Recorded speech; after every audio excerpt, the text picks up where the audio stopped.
Srdečne zdravím divákov teraz týmto spôsobom z Maďarska, z Pomázu, od televízia HUN.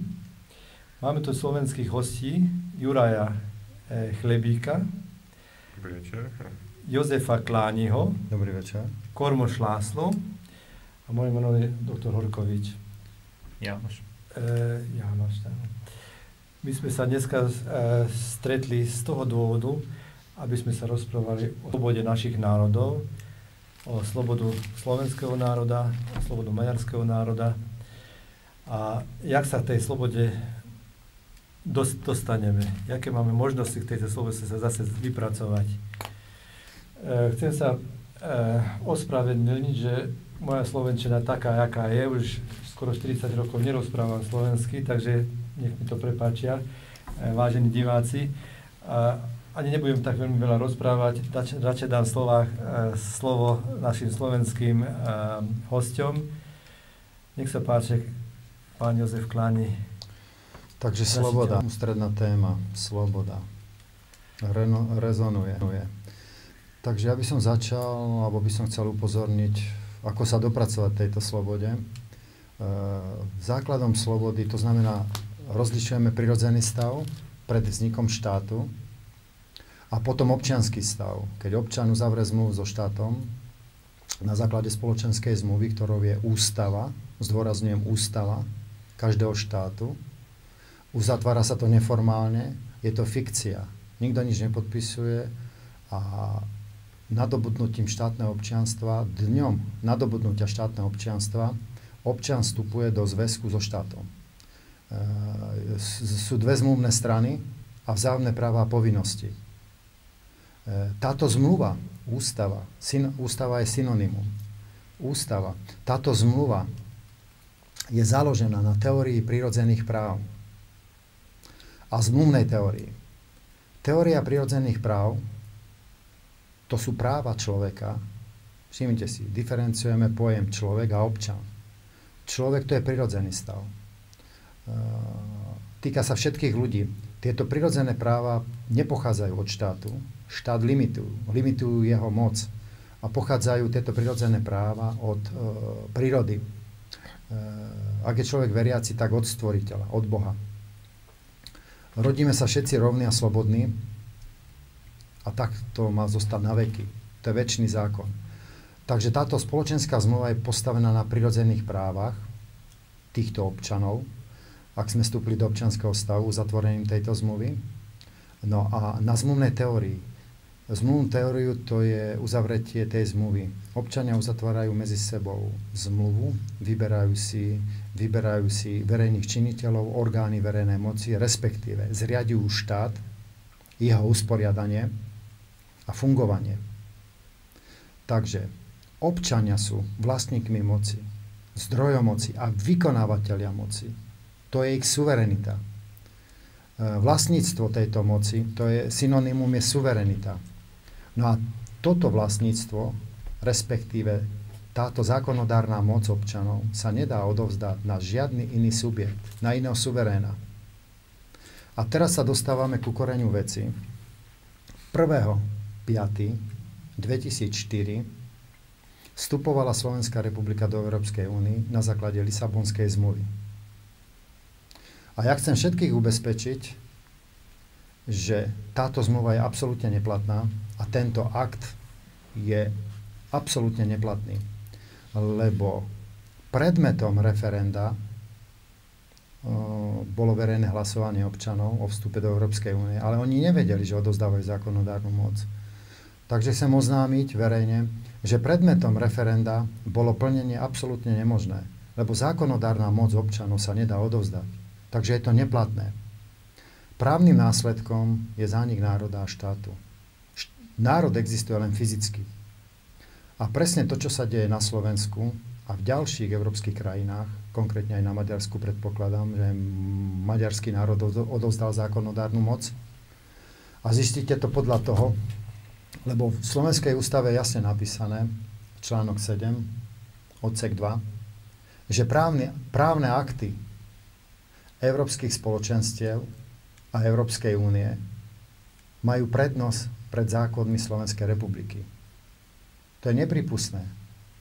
V tej teórii prirodzených práv alebo politickej filozofii tohto vrodeného práva John Locke, na ktorého koncepcie myslenia je založená spoločenská zmluva, vláda práva všetkých demokratických štátov, je absolútne nepripustné, aby bola odovzdaná zákonodárna moc. Takže chcem upozorniť aj tu prítomných všetkých o mimoriadnu skutočnosť, že je to absolútne neplatné. Fakticky v tomto stave sa nachádza Slovenská republika bez vlády. A predpokladám, že aj Maďarská republika, Česká republika a ďalšie štáty. Situáciu. Chcel by som niečo osvetliť snáď z môjho hľadiska, ako to ja vidím v Európe. Už sme sa o tom rozprávali, že keď sa rozpadol sovietský svet, tak vlastne ten východný blok, v nej sa vytvoril politický vákuum.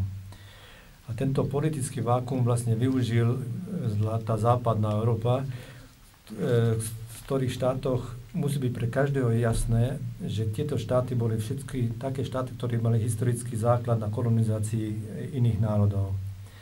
Takže vlastne, keď sa Európska únia, vlastne ten európsky kmeň vytvoril tej Európskej únie, takže tam vlastne boli len také štáty, ktoré stáročia kolonizovali iné národy.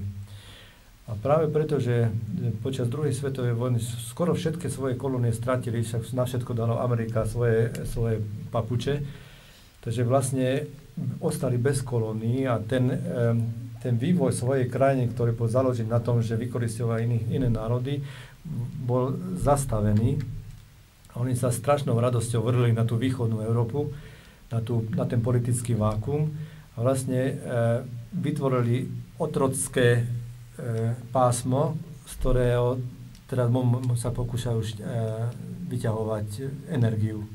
Nielen fyzickú energiu, čo sa týka toho národného bohatstva, ale aj vyťahujú intelektuálnu vrstvu z každého národa. Keby tomuto niekto neveril, tak nech si pozrie, keď na Bratislave niekto pracuje u Lidl alebo Metro alebo boh vie z ktorej západnej firme, tak za tú istú prácu a za ten istý čas, čo tam pracuje, dostane snáď šestinu takého toho platu, čo za 500 km ďalej dostane Nemec alebo Rakúšan. A kto nechápe, že to je otrstvo, tak nech si viac otvorí svoje oči. A práve preto treba nám rozprávať o slobode, lebo z otroctva východisko len tá cesta k tej slobode. A myslíme, preto sme sa aj tuto stretli, lebo si myslím, že aj vy, aj my, že k tej slobode potrebujeme seba. Potrebujeme dať svoje ruky a pomôcť v tejto práci. A v tejto práci myslím, že nájdeme svojich spojencov aj medzi Poliakmi, aj u Horvátov. Všade to vrie. Všade vidieť, že ľudia sú nespokojní, že nechcú takú budúcnosť pre svoje deti. Takže preto sme tu teraz spoločne, aby sme vytvorili nejakú takú spoločnú stratégiu, ako by sme vedeli spoločne pracovať proti tomuto zlu, ktorá zasiela naše štáty, naše národy. Ľudia sa boja prijať zodpovednosť za niekoho, rozhodovať, ale každý by mal myslieť na seba a prijať zodpovednosť za seba. Áno, keď dokáže za seba prijať zodpovednosť za svoju rodinu, tak potom si môže povedať, že nie ako kedysi v tej histórii to bolo, že chceme to odozdať novej generácii, ale oni sami sa už môžu mať dnes dobre, plus potom tie svoje skúsenosti odozdať ešte tej novej generácii. Ja som len preto jak to zaviedol svoj príspevok k tomuto, lebo viem, že napríklad v Bratislave, keď niekde Slovák vyjde na ulicu a vidí, že na Bratislave na hlavnom nádraží napísané, že v Bratislave na uliciach sa vie rozprávať po slovensky, tak si povie otázku, že prečo by som nebol slobodný. Ale jeho sloboda nie závisí od tohoto, ale závisí na tom, že finančne je vlastne úplne zotročený. On je zotročený, takže môže potom rozprávať po slovensky, ale napriek tomu je otrokom vo vlastnej krajine. Navrhujem definovať slobodu. Nech sa páči. Kedy sme slobodní? Všeobecne, nie my štyria, ale všeobecne. Občania. No keď môžu povedať nie. Keď občan môže povedať nie. A môže občan povedať kapitalistovi, že nebere takú a takú prácu? Nemôže, lebo je neslobodný. To znamená, ak nebude mať prácu, tak mu exekútor všetko zobere. To je rozsudok smrti. Takže exekúcie, to je systematického vyvražďovania národa. Fyzická likvidácia národa. Exekúcie v tomto systéme a tomto časopriestore v Maďarsku, na Slovensku, v Čechách, v Poľsku je systém. Predtým tanky, teraz banky. Musíme sa postaviť a vyburcovať ľudí, vyburcovať pud seba záchovy. Ináč sa nezachránime. Ide o fyzickú existenciu národa. Oni všetko skupujú. Štáty, Maďarská republika, Slovenská republika sa stala obeťou súkromného násilia, proti ktorému bol každý štát zriadený. Štát je ľudový vynález, plní účel, zabezpečuje seba záchovu občanov, ich slobody, majetku, budovanie osobného šťastia. A tento štát bol sprivatizovaný, ak chcete, súkromnými osobami. Štát je len ilúzia.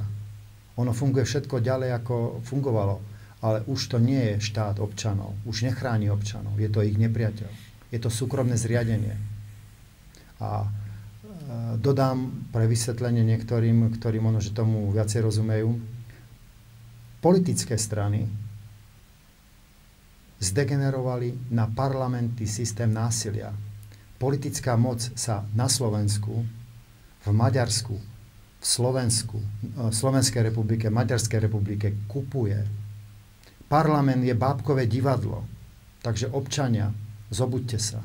Je to bábkové divadlo. Absolútne nevlastníme svoju moc.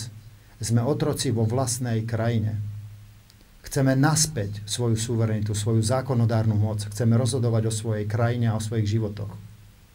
Vráťte nám to, čo ste nám ukradli. Takisto poviem, že ľudia napríklad tvrdia, že oni sa nechcú miešať do politiky. A každý si povie, že by chcel byť len zdravý a šťastný. Ale napríklad definícia zdravia znamená, zdravie je stav psychické, fyzické a sociálnej pohody. Ak jedno z toho chýba, tak človek nemôže byť zdravý, lebo sa poruší rovnováha. Áno? A takisto môže byť niekto šťastný, keď vidíš, že okolo neho sú ľudia nešťastní? Za mňa nie. A ja by som ešte doplnil, že budem citovať toho Johna Locka, akademická obec každej právnickej fakulty vie, o čom rozprávam. Takže tento John Locke, na jeho koncepcii je postavená spoločenská zmluva, ústava každého demokratického štátu v Európe a na svete. No a on jasne povedal, že John Locke jasne koncipoval tú teóriu spoločenskej zmluvy. Je to postavené na jeho koncepcii. Každá ústava demokratického štátu, nielen v Európe, ale aj na svete, vláda práva, vládnu ľudia, ale prostredníctvom práva. Tá politická vôľa ľudí, občanov sa musí transformovať právnym procesom do práva. Takže vládne zákon a ten má byť rovný pre každého. No a ide o to, že on povedal, alebo v tej jeho teórii platí, že ak ustanovená legislatíva odovzdá zákonodárnu moc do područia cudzej moci, to je dôvod na výkon práva na odpor, na povstanie, na revolúciu. Nebudem spomínať ďalšie dôvody, aby sme to tu zbytočne nezahlcovali. Ide o to, že občania majú v Maďarsku, aj na Slovensku, alebo Slovenskej republike, ináč Slovenská republika neexistuje, lebo som to dokázal už, a myslím si, že ani Maďarská republika, lebo zákonodárna moc Maďarov bola odovzdaná pravdepodobne takisto ako na Slovensku, na Európsku úniu. Ale chcem povedať, že to je absolútne neplatné.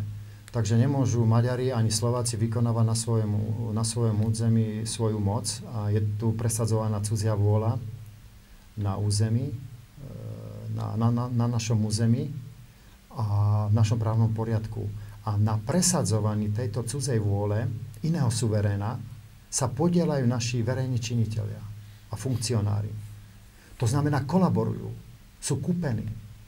To je vlastizrada. To je vlastizrada. A budem definovať zákon o vlastizrade. Predpokladám, že ho má aj Maďarská republika. Alebo maďarskí občania. Takže občan Slovenskej republiky, analogia s maďarským občanom, občan Slovenskej republiky, ktorý v spojení s cudzou mocou a s cudzým činiteľom spácha trestný čin, to znamená úklady, áno, môžeme to tak centralizovať, ale sú tam úklady proti Slovenskej republike, teror, sabotáž, záškodníctvo. A poviem vám, čo sú úklady proti republike. To znamená ústavné zriadenie, zmluva, zrušiť tú ústavu, územnú celistvosť, že sa rozpredáva pôda, nerastné suroviny, idú preč. To je to. Samostatnosť. Maďari nerozhodujú samostatne. Sú závislí od iných suverénov. A potom je tam tá zvrchovanosť. To znamená, štátna moc odvodzuje svoju moc od suverénov. To znamená od občanov. A to neplatí. Odvodzuje tú moc teraz od suverénov, od korporácií, monopolov a kartelov. Musíme to priamo nazvať. Ide o vážny stav. Takže Maďari nevládnu. Slováci nevládnu, Češi nevládnu. Kto vládne? To je vlastne charakterizujúce pre celý východný blok, o čom rozprávate. Ja by som vám porozprával jeden príbeh, ktorý je na Slovensku málo známy, čo sa stalo v Maďarsku, a to je vlastne spojenie aj s genocídou a aj s hospodárskou kriminalitou.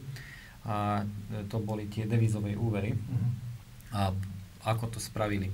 Národná banka Maďarska, ktorá samozrejme nie je maďarská, lebo je direktívne riadená z Európskej centrálnej banky, čiže Národná Maďarská je len takisto ako FED, že federálna je len menej federálna alebo národná, ale v skutočnosti nie je, tak táto Národná banka dostala inštrukcie, aby držalo švajčiarsku franku, vlastne forint silno oproti švajčiarskej franke. Na základe toho začali robiť propagandu, že forint je stabilný, a oplatí sa teraz vo švajčiarskych frankoch zobrať úvery alebo v inej devize, nakoľko tam je úroková miera nižšia.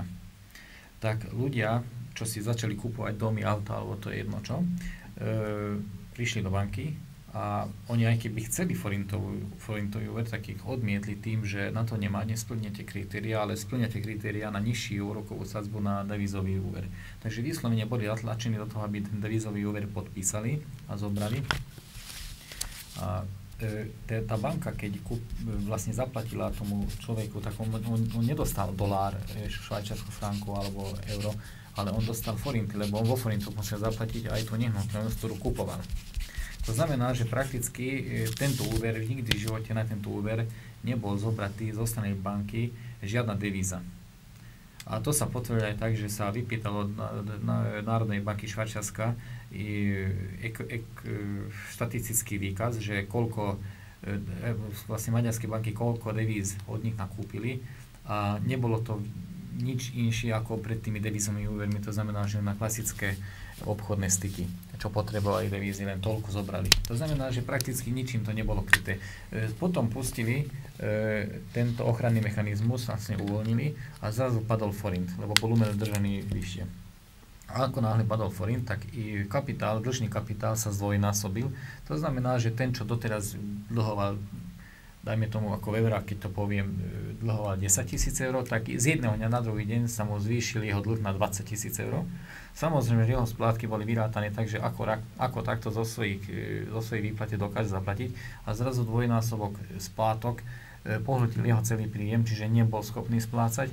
Začali exekuovať týchto ľudí, samovraždy boli na dennom poriadku a ešte sú.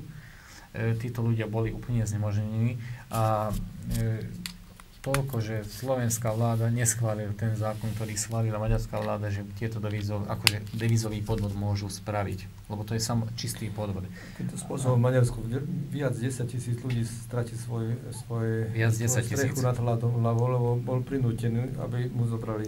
A viac 100 000 ľudí sa to týka. Hovoríme o fyzickej existencii národa, to znamená, viete, o čo ide? Oni fyzicky likvidujú národ. Presne tak, o to ide, že Karpatskú kotlinu chcú vyprázdniť od tých domorodcov, ktorí tu bývali a bývajú. A pravdepodobne sa nejaké iné nácie chce nasťahovať, nechcem ich menovať, lebo čerta nebude malovať na stenu.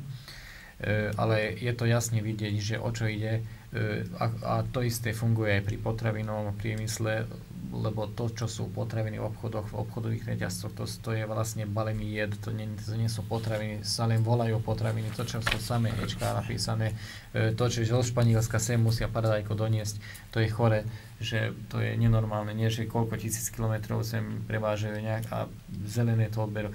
Chemikáliom je to napustené a môžem menovať dopodrobne. To je tým, že vzniknú vlastne tunely už pri tom, keď sa podpísali rôzne tieto kontrakty, pretože on je oslobodený na daňovom systéme alebo je oslobodený na tej doprave, takže on týmto vlastne spôsobom môže likvidovať domáci poľnohospodársky trh alebo obchodníkov, lebo on neplatí daň za to, že sem príde, tak síce môže naložiť, čo chce. A ešte keď si zoberiete, že také McDonaldy, ktoré sa tu postavili, ktoré nechodilo v živote ani okolo potravín, to, čo sa tam predáva. Áno, už kedysi Funes v tých svojich komédiách odvysielal, že to je z umeliny vyrábané a nazval to tak satirickým spôsobom, áno? Áno. Ale preto som nahodil túto tému a naznačil, že Maďarsko na tom nie je o nič lepšie, by som povedal, že je ešte horšie ako Slovensko.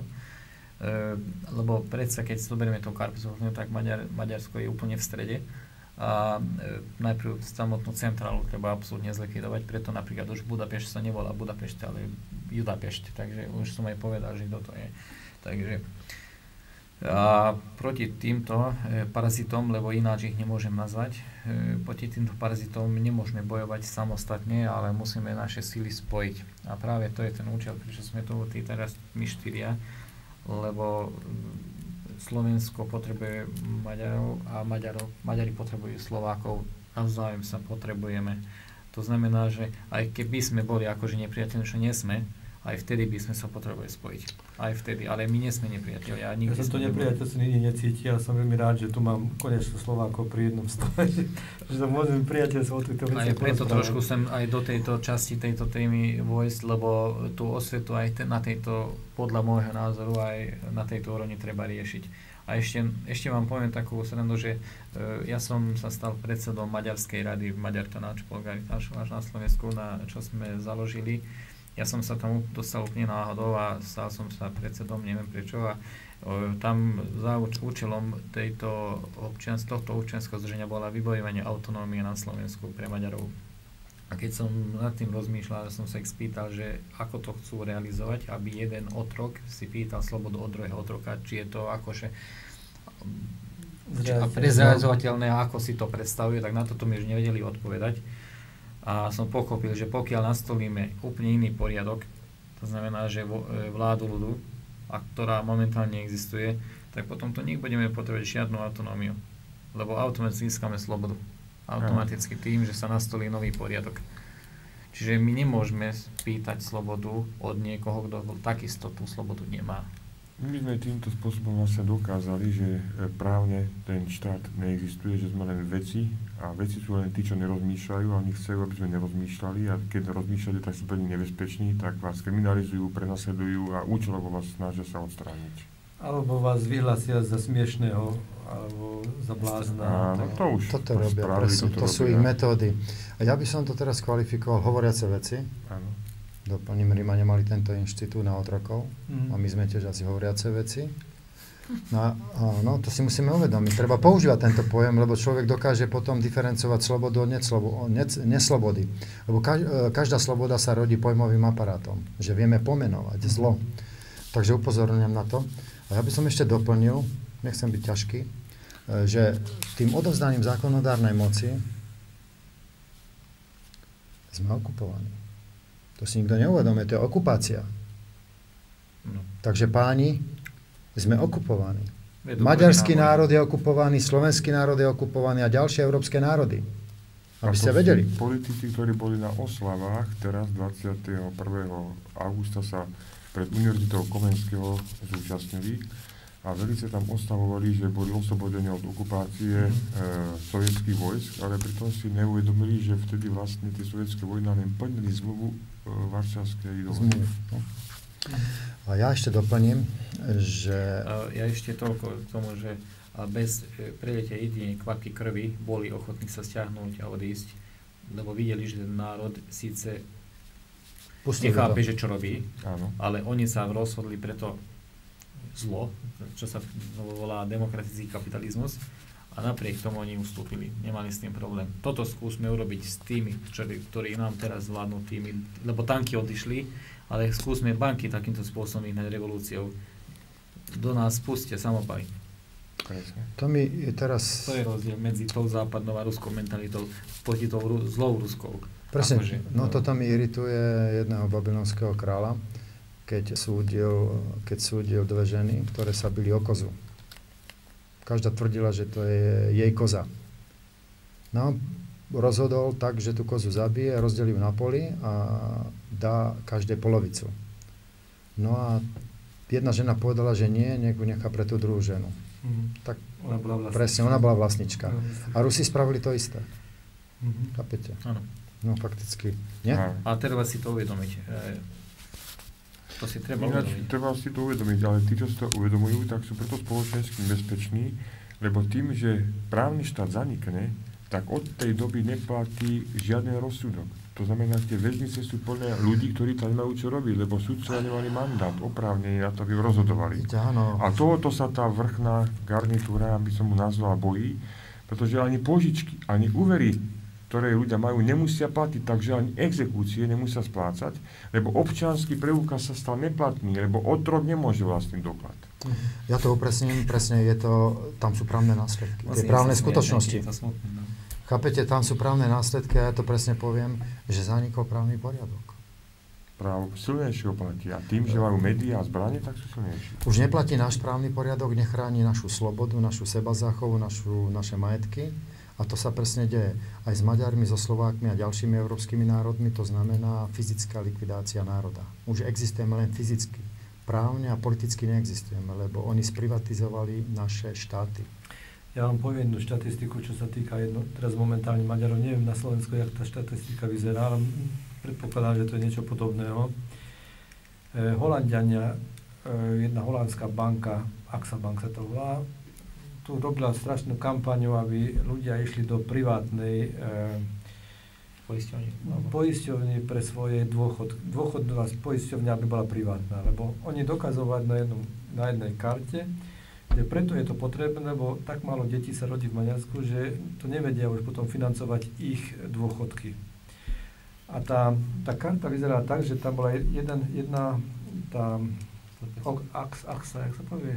AXA? XY, AXA, jak sa to vie? Kód? Ja je osy. Tá jedna osa ukazovala vek ľudí od 0 do 100. Na pravej strane boli chlapi alebo muži a na druhej strane ženy. Takže vlastne normálne spoločenstvo vyzerá ako vianočný stromček, že veľmi veľa detí a čo ideme vyššie do veku, tak sa to stále menej ukazuje. Že? A Maďarsko to vyzerá taký ako ťava má svoje hrbole a vyzerá to momentálne tak, že sa momentálne tak veľa detí rodí, koľko je 83-ročných starcov v rodine. Keď z tohoto počtu tých rodov odčítame cigánov, tak toľko bielých sa narodí v Maďarsku, koľko je 94-ročných chlapov v Maďarsku. A pri tomto katastrofálnom pôrode opustilo krajinu, posledných 10 rokov 600 000 ľudí opustilo krajinu a išli na západ, lebo jednoducho nevieš sa zrealizovať v tejto krajine mladý človek, lebo nedostajú prácu a keď dostajú prácu, tak dostávajú tak strašne smiešné platy za to, že sa z toho nevyžije. Takže táto štatistika ukazuje, že do 2050, to máme pred nosom, sa v Karpatskej kotline maďarské etnikum zmenší pod 2 milióny. A predpokladáme, že na Slovensku to nejakým spodom, nemyslím, že by bol veľmi veľký rozdiel. Takže vlastne aj slovenský a momentský národ sa vlastne totálne zlikviduje behom 30 rokov. Áno, pretože stres spôsobí na to, aby sa mohli aj ľudia rozmnožovať, pretože žena sa nedokáže sústrediť na to, aby mohla potom porodiť zdravé dieťa, keď muž sa k nej nemôže ani priblížiť. A nie len to, však zoberme si, že ekonomického hľadiska dneska sa hovorí, že nemôžem mať viac detí, lebo neuživím. A prakticky bola, kedy taký problém nebol, lebo nás uživila príroda. Lebo my sme žili v harmónii s tou prírodou, my sme užívali vlastné orné pôdy, vlastné pozemky, nemali sme technológie, napriek tomu sme dokázali 10-12 detí uživiť ako národy. A teraz máme technológie, moderné stroje, automaty a všetko. A nie sme schopní 2 deti, 3 deti uživiť. Akože to sú toľko paradoxov je tu. Že... Neviem, ja to vyzerá na Slovensku, ale keď na Maďarsku idem na dedinu, alebo do dediny, nepočujem kohúta kikeríkať. Lebo nie sú už kohúti, nie sú sliepky, tam nevidieť svine, nevidieť kravu. Nemajú to čím uživiť. Nemajú čím. Ja myslím, že za Slovensku to je podobné. Podobne, áno, presne. To je u nás sú svine, ale sedia v parlamente. to u nás takisto to vyzerá, bohužiaľ. A nech by sa nemal žalúdok. Presne. Ja vám to akurát ešte spresním, že o prísnu spravodlivosť volá podriadenie vlasti, vraždenie, zastrašovanie, lúpeže a ponižovanie, ktorých obeťou bol slovenský, maďarský ľud a všetky tie stupňované zverstvá okupantov, vlastizradcov a kolaborantov, ktorí sa spreneverili a zneužili vysokých mandátov, úradov alebo hodností. Toto je podstatná. Toto je realita. Chápete, čo sa tu deje? Keď poviem, že sa vyvražďuje národ, tak právne a politicky neexistuje, ale len fyzicky. A on sa vyvražďuje tým systémom exekúcií. To sú exekučné popravy.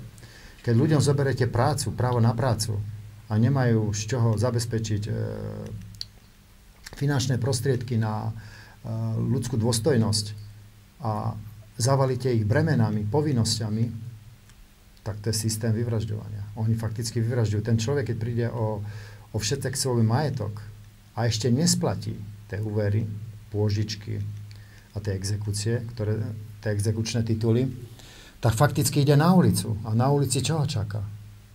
Bez ochrany. Ja som počul štatistiku, že keď sa niekto dostane na ulicu, behom 5 až 6 mesiacov zomrie. No, takže to je fyzická likvidácia. A ja chcem ešte upozorniť, alebo zdôrazniť to, že všimnite si, kde idú tí ľudia potom, keď na ulici umrú. Kde idú? Idú do pece, do kremačných pecí, takisto ako v koncentračnom tábore. Takže keď si dáme analogiu, toto je koncentračný tábor.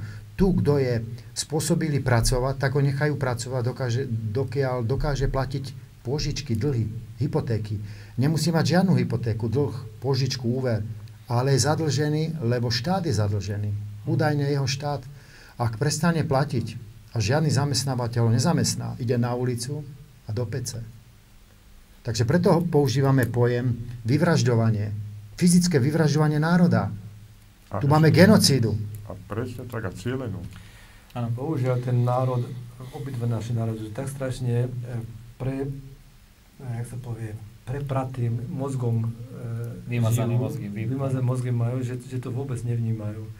Lebo však tie médiá majú 99%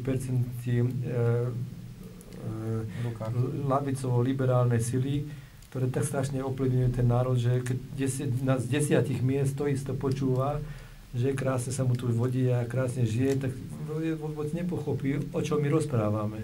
Áno, a hrajú divadlo na ľudí takým spôsobom, že dajú im možnosť, aby o niečom rozhodovali, ale pritom je to len fraška, pretože už je rozhodnuté. Áno. Takže sa neuplatňuje. Takže ja poviem cenzúra. Máme tu absolútnu cenzúru, je objektívna, zmerateľná. No a ten, kto vlastní médiá, ovláda mozgy ľudí. A ovláda väčšinu toho národa, no a tá menšina, tá elita nič nezmôže proti väčšine, lebo sa tu uplatňuje väčšinový princíp. A pritom je to bábkové divadlo, lebo zákonodárna moc bola odovzdaná na korporácie európske, alebo ak chcete americké. A je to také divadlo, že z väčšinového princípu dokážu ľudí presvedčiť, že 43% je viac ako 50%. No a pripomeniem ešte, že napríklad teraz posledné voľby, čo boli do Európskeho parlamentu, tak sa uplatnil menšinový princíp. volila na Slovensku 13% voličov, v Maďarsku podobne a v Českej republike tiež. Voľby vám musím niečo povedať, čo Maďari tuto si vymysleli, táto naša babková elita. Zaviedli taký princíp, že voľbám sa mohol dostať len ten človek, čo získal x-ové množstvo podpisov, aby sa mohol vôbec zúčastniť volieb. Tieto papiere na tie podpisy, na každý papier sa zmestilo, myslím, 8 alebo 20 tých podpisov. A keď ste stratili náhodou jeden taký papier, museli ste za to platiť 50 000 forintov pokuty. Pekne. Teraz, aby sme sa mohli dostať, ja som tiež viedol jednu politickú stranu, aby sme sa mohli dostať do volie, tak museli sme postaviť 106 kandidátov a každý si vybral 800 tých papierov. Aby mal to množstvo tých podpisov, čo potrebuje tomu, aby sa mohol dostať do voľbám vôbec. Teraz, čo sa stalo? V každej politickej strane sa stratilo, bez toho, že aby ste za to mohli, niekoľko 100 alebo niekoľko tisíc papierov. Jako? U nás napríklad. Jeden človek v ten deň, keď mal odovzdať svoje papiere, dostal Ladinovú kaliku alebo žočníkovú. Ladinovú koliku. Ani pohnúť sa nevedel. Len na to mal silu, aby zavolal do toho ústredne, povedal, že nemôže sa ani pohnúť. Najskôršie zajtra ráno im to môže odniesť. Povedal, nie je žiadny problém, nech to donesie druhý deň. Odniesol to druhý deň, ale hneď sme dostali 5 miliónov forint pokuty, že to nebolo načas odovzdané. Druhý prípad. Jedna žena z dediny chodila s bicyklom do susedného mestečka zbierať tie podpisy a keď sa vracala s bicyklom, jeden chlapík jej ukradol tašku, tam bol 1500 forintov, občiansky preukaz a 6 takých listín s podpismi.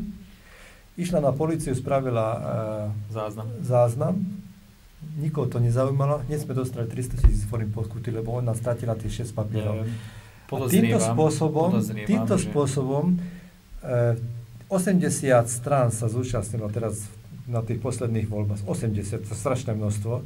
Ale každý z nich bol týmto spôsobom potrestaný, že sa vôbec snaží sa dostať do volieb od 0,5 miliardu do 600 miliónov forintov.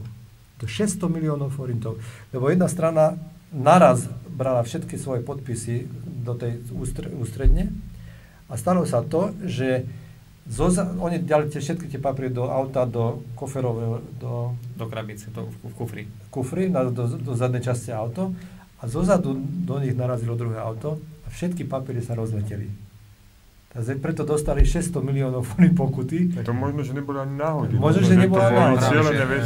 V jednej druhej strane, ktorý mám priateľského, jedného priateľa, hovorí, že u nich sa stala taká časť, že jeden pán išiel do ústredne so svojimi papiermi a dostal telefón, že zomrela ti matka. A on sa tak znervoznil z tejto zvesti, že mu vyšiel tak strašne vysoko, omdlel, prišla záchranka a bolo treba ho ešte aj resuscitovať, lebo sa mu zastavilo srdce. Samozrejme, že nemohol prísť do 4. hodiny, ktoré bolo odovzdať tie papiere, to nezvládol a takisto dostali 5 miliónov forint pokuty. Samozrejme, že keď sme tie pokuty dostali, sme hneď išli na prvú, druhú, tretiu inštanciu, chceli sme sa odvolať, a všetko automaticky hodili naspäť. Právny štát, nie? Takže to je neuveriteľné, čo sa toto robí. Takže Slováci nemáte Maďarom čo závidieť. Nie je to tým, že vy máte právo sa brániť, ale nebude vám vyhovené. Tak, áno. No, ja ešte pripomeniem, že tie voľby do toho Európskeho parlamentu, tie mandáty kreovala menšina na demokratickom štáte, právnom, a zvrchovanom platí princíp väčšiny. Takže základný princíp každého právneho štátu je porušovaný a nič sa s tým nerobí. A ďalej upozorňujem na to, že všetky právne normy musia byť v súlade. To znamená, žiadny všeobecne záväzný právny predpis, alebo ak chcete, zákon nemôže odporovať ústave. Zákonov. To je na vrchole pyramídy ústava. No a volebný zákon odporuje, lebo neumožňuje občanovi podať sťažnosť proti nedemokratickej kreatúre. Ak chcete, menšina nemôže zriaďovať. Tí poslanci, ktorí išli do Európskeho parlamentu, to vedia, lebo neznalosť zákona neospravedlňuje. Oni nemajú mandát tam sedieť. Ich zriadila menšina. Chápete tomu? Oni majú slúžiť tým... A oni fakticky zradili, to je uzurpácia moci a to je najprísnejšie trestný čin v právnom štáte a nič sa nedeje. A ten volebný zákon je v rozpore s tým ústavným právom. Preto každému hovorím, že alfa, omega, Bibliou každého človeka, každého občana je ústava. Nech sa ju naučí a nech ju používa. Je zaujímavé ináč, napríklad zákon o referende, lebo to je tiež zaujímavá otázka. Tam je to napísané, že minimálne 50% obyvateľov sa musí zúčastniť, aby bol referendum platný. To je už úplne iná téma, že napríklad Maďarsko referendum je tak obmedzené, že v 4 hlavných bodoch sa nedá hlasovať. To znamená o rozpočte, o ústave, o rozpustení parlamentu a o vojenských akciách, intervenciách maďarského vojska. Takže o týchto vec. Čiže o skutočných... O ktorom sa už nedá rozprávať, lebo momentálne máme 5000 vojakov. V Maďarsku na druhej strane je výsledok referenda. V Maďarsku má povinný charakter, to znamená, že parlament musí schváliť taký zákon, ktorý prejde cez referendum, kým na Slovensku výsledok referenda, aj keď je platný, má len odporúčací charakter.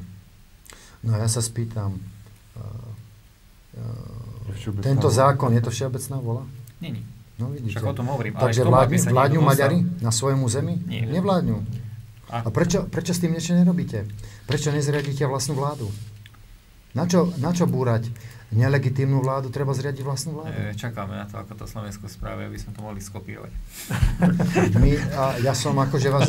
Hlavne prichystaný, lebo keď ma raz zajali a odviedli ma na vyšetrovanie psychiatrovi, aby ma znemožnili, tak samotný psychiater sa čudoval, že čo tam to tam vlastne v tom občianskom tribúne napísal. Ja som ostal vyvalený, že prečo mi dáva tieto otázky. Že čím som nebezpečný, pretože tu je napísané, že každý, kto tam za tých 25 rokov sedel, je vinný, lebo vlastný zradca, bo zradil tento národ tým, že sa snažil tomu národu vládnuť a nemu slúžiť. Takže každý si zaslúži maximálny trest, ale na to sú súdy. Či bude doživotný, odsúdený, alebo či bude nejaký trest miernejší. Aj Ficovi sme napísali, alebo niektorým týmto disentom bývalým povedali, že môžu sa vyviniť. Nedostanú 1000 rokov, dostanú 900. Ide o to, že platí ten inštitút, že človek, keď odstráni škodlivé následky svojho zavineného konania, tak sa môže vyviniť.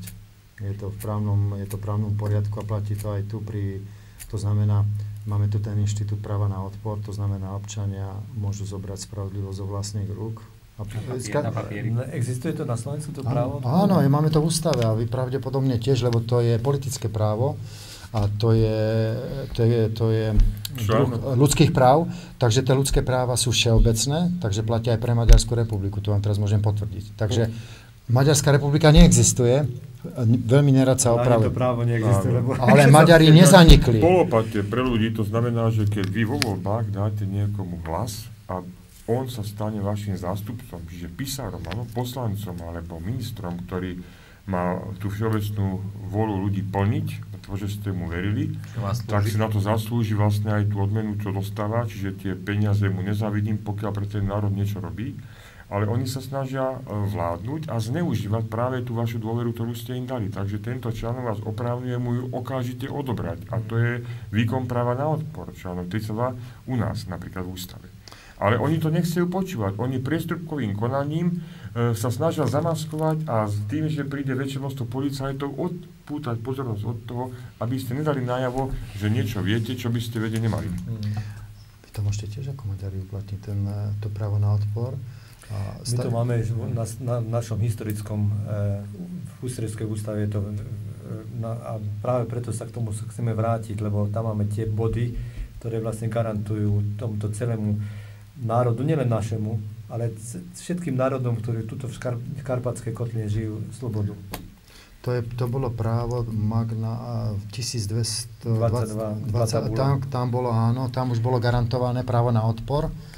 A bolo to zakotvené aj tak, že ľud má povinnosť počúvať barónov a postaviť sa na odpor kráľovi Škodcovi.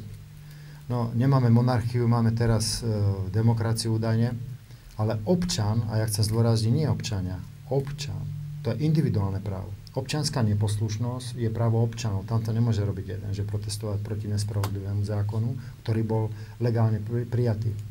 Ale právo na odpor, na revolúciu so zbraňou v ruke má právo občan. Jeden občan. Chápete ten význam? Takže keď všetci budú pasívni, mlčiaci alebo slepí a jeden bude spravodlivý, tak má právo povstať. No a to jedného dajú dole ostatní. No, má právo, mal by aj povinnosť, ale to je to, že tak sme zblbnutí, ako myslím na celý národ, že to som videl pri voľbách, ja som sa pýtal ľudí napríklad, kde bola o to, že kto je za to, aby maďarská pôda ostala v maďarskej ruke. Tak sme sa pýtali ľudí, to bola naša otázka. A z 10 ľudí povedalo, že mňa to nezaujíma. Z 10 ľudí 8 povedali, že mňa táto otázka nezaujíma. Bolo to v Budapešti? Budapešti. No, tak potom sa Sú naprogramované. Oni nevedia, čo je to orná pôda. To je úplne, nevedia, čo to je. Všetko im je jedno. Oni to chodia do pláže. Každý plače, ale keby sa malo niečo spraviť, tak nikto ani maličkom nevie. Ja už dávam ľuďom konkrétne otázky, sú síce ostré, ale opýtam sa, že čo je dôležitejšie pre neho. 10 dní alebo mesiac stáť na ulici, aby si bojoval slobodu pre seba, pre celých príbuzenstvo, ktoré má, alebo celý život trpeť ako otrok. Buďže ži alebo skáp, sú len dve možnosti. Nemusí bojovať so zbraňou, stačí, keď bude bojovať rozumom. Preto aj občiansky tribunál vznikol na základe toho, že sú tam ľudia, ktorí rozmýšľajú. A tí, že rozmýšľame, tak sme nepohodlní pre tých, čo nás chcú ovládať. Ale jak sme nepohodlní? U mňa jedno oko plače a druhé sa smeje sa preto, lebo vidím, že tých aktivistov je stále viac a viac. A vidím to aj v Maďarsku a vidím tu, že teraz aj na Slovensku cez Facebook sa dostávam do tých rôznych skupín. Ale plače na tej druhej strane kvôli tomu, lebo aj medzi tými aktivistami je veľmi veľa takých, musím to tak povedať, že egoistov, ktorí nerobia to len pre národ, ale robia to aj pre svoju slávu. A to je dosť, by som povedal, že zvratný spôsob, lebo takýmto spôsobom sa nič nedosiahne, lebo bojovať proti našim spoločným parazitom, nie našim, ale týmto parazitom sa dá len pokorou.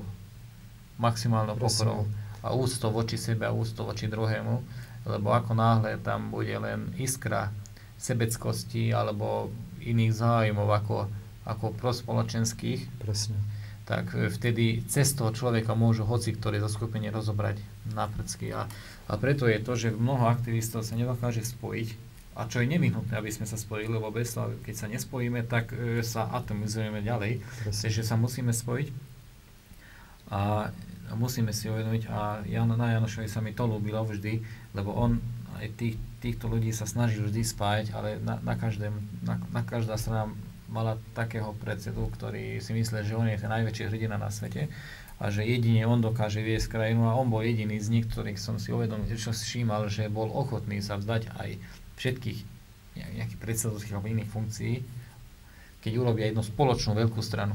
Že nie je 80 rôznych akože aktívnych bojovných strán. Preto som sa ani nepresadil, lebo som sa snažil, tak jak sa to povedal? Jednoducho si nenašiel partnerov na toto. Som išiel aspoň 10 stranám a ponúkol som im tú spoluprácu. A všade som sa stretol s takými malými cezárami, ktorí si mysleli, že sami vykopú tú svoju krásu. Nikomu sa to nepodarilo.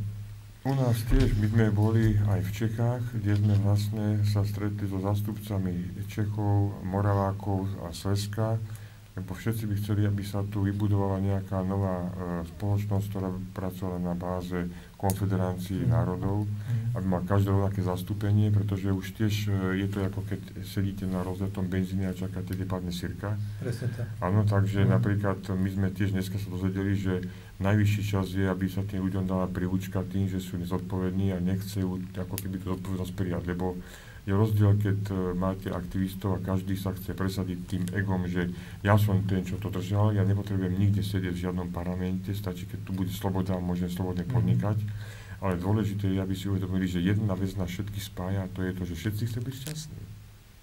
A každý si potom niečo inšie predstaví. Tak preto sme rokovali o tom, že by sa mali vlastne do ulic postaviť kamióny a autobusy a prestať fungovať doprava, takže má by sa prichystať nejaký štrajk železničiarov a autodopravcov, aby tí ľudia, ktorí sa potrebujú do tej práce dostať, videli, že sa tam dostanú a že si konečne musia násilnou formou uvedomiť, že tú moc si musíme brať naspäť, lebo ináč nás pohodí ten systém, ktorý tu je naplánovaný už stáročia a darí sa im to perfektne, vidíme, ako to dopadlo na Ukrajine. Takže nikto nesúhlasí s tým, aby sa nekonali nejaké vojny. Keď sa kohokoľvek opýtate, tak ja si myslím, že nikto nechce s nikým bojovať. Chceme presadiť ústavný poriadok. A myslím, že aj vy. Áno. Znova svoju vládu, svoju zákonodárnu moc a prirodzenú moc. A ešte sa vrátiť. Chceme mier a chceme blahobyt tejto krajine. Však je podľa môjho názoru tá Karpatská kotlina, ako je, to je paradís, to je paradís na svete. Všetko tu máme. Všetko tu máme. Raj na svete sa tu dá spraviť, keď sa nenecháme vyžierať. Preto si myslím, ja hovorím tiež o tom, keď hovorím o tej vízii, ako to môže byť, že je rozdiel ísť sa pomstiť a je rozdiel mať nejakú víziu, ako to môže byť zlepšené bez toho, že by sme museli medzi sebou bojovať. Takže navrhujem, že aby tie krajiny, ktorých sa to týka celej Európskej únie, ktorí prišli vlastne o tú zákonodárnu moc, aby si prvorade urobili poriadok doma, nech si zoberú tú moc naspäť do rúk a potom sa môžeme zjednotiť ako konfederácia krajín, či už to bude Poľsko, Maďarsko a môžeme vlastne prepojiť tú Európu. V Nemecku som žil a musím vám povedať, že tie isté problémy majú aj Nemci. Áno, Počuli sme, že nemajú mierovú zmluvu podpísanú, Američani držali v šachu celú tú dobu od vojny. Ešte si aj to treba uvedomiť, že my sme v tej Karpatskej kotline ako tieto národy, ktoré tu žijeme, absolútne sebestační. Dokonca my sme schopní toľko potravín vyprodukovať, že môžeme obrovské množstvo exportovať, za čo keď potrebujeme nejaké také luxusné veci, ktoré nevieme doma vyrobiť, tak si ich môžeme za to vymeniť. Napríklad aj tá cenzúra, ako klamú týma médiami, tí ľudia vymývajú mozgy, áno? Tak ako sme sa bavili, že kedysi sa tu stavali obrovské chrámy a ľudia sa čudujú, ako to mohli v tej dobe postaviť. No jednoducho, pretože od tej doby bolo všetko tak naplánované, že učebné osnovy sa z takýchto skrátili na takéto a čím menej sa národ naučí, tým sa rodí potom blbšie a blbšie. Takže dneska sa nad tým čudujú, jak je to možné. Prečo sa tu napríklad kedysi poľnohospodárstvo medzi slovami tak rozvíjalo, že sa pestovalo konope. Potom vymysleli niekde v Amerike, že konopa je jed, ale nepoukázali kedy a ako. Lenže ona nie je návyková látka, pokiaľ ste čestní. Ale je to surovina, ktorá dokáže nahradiť všetko možné na to, aby sa dokázal postaviť priemysel, chrániť lesy, nemusíte používať umelé chemické látky na to, by ste vypestovali pôdu a niečo v nej, pretože toto všetko sa dá zlikvidovať, keď sa dostane naspäť do tej roviny ako kedysi. Z konope viete urobiť živočíšnu masť, vynikaj kvalitnú, liečivú. Z konope viete urobiť izoláciu. Z konope viete urobiť karosériu aut, to znamená, že nepotrebujete zbytočne likvidovať prírodu a máte to všetko z jednej rastliny, ktorá za 3 mesiace narastie 4,5 metra. Ale čo na to potrebujeme? Slobodu. Zbaviť sa parazitov. Áno, suverenitu, to znamená spojiť sa všetci, čo tomu rozumieme.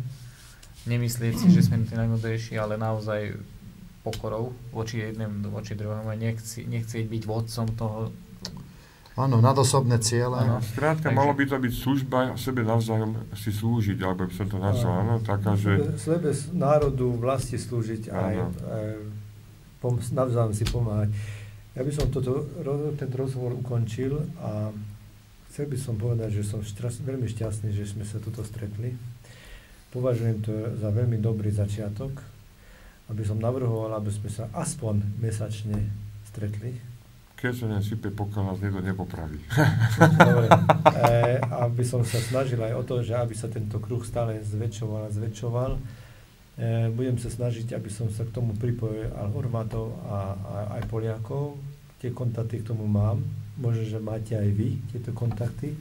Pomôžeme si sebe navzájom s tými kontaktami, lebo však sa staré príslove hovorí, že sila je v tom, keď sa spojíme. Áno, a dobrých ľudí sa všade veľa zmestí, alebo je to nová evolúcia, takže že dostávame naspäť rozum, ktorý sme kedysi stratili. Koncentrácia sily. Tak.